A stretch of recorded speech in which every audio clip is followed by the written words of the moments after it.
hindi niyo ako masisisi mga SB kung ganito ang paniniwala ko. Ngayon, kung mali yung pirma, mali lahat at walang totoong nangyari, malamang walang totoong nangyaring session para ipasa yung ordinansa. Kung walang session na nangyari para ipasa yung ordinansa, valid ba yung ordinansa o hindi? Hindi valid. Hindi valido. Lalo na ang presiding officer pa noon, si Honorable Bong Respicio, March. Tanong ko sa inyo, nakakapagsalita pa ba siya noon at nakakapag-isip noong March 2025? Binasa ko yung minutes ng meeting, yung transcript ng meeting. Aba, ang ganda ng pagsasalita niya.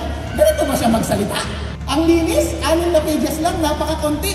Kung magdodoktor ka ng transcript, ganun magdoktor, maikli lang at napakalinis. Walang mali. Ngayon, tinignan ko yung approval ng mga SB. Sabi, is this resolution approved? Any seconds? Any objection? None. Tapos nakalagay, close and open parenthesis, everyone seconded. Lahat daw ng mga SB nagsabi, second the motion! Nanonood na ba kayo ng session namin? Meron bang nagse-second the motion sa kanila na marami? Wala! Baka tameme yung mga yan kapag nagse-session kami. Kapani-paniwala ba yung transcript na lahat sila nag-second the motion? Hindi. Kaya malakas ang paniniwala ko na yung ordinansa ay illegal. Dahil walang totoong nangyaring session at mali ang kanilang paraan ng paggawa.